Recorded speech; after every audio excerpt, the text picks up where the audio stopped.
என்னதுடா?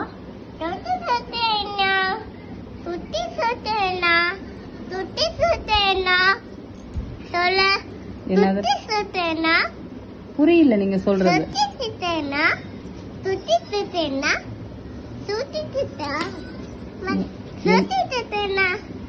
புரியல நீங்க சொல்றது.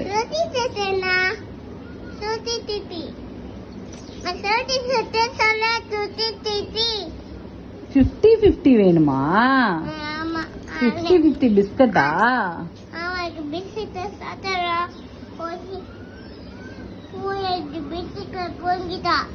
புடுங்கிட்டானா? ஏன் புடுங்கனா? ஏன்டா? என்ன ஆச்சு பாப்பாவுக்கு? இருமல் பிடிச்சிருக்கா? மருந்து குடிச்சீங்களா? சரியாயிடுச்சா? ஏன்டி தங்கம்?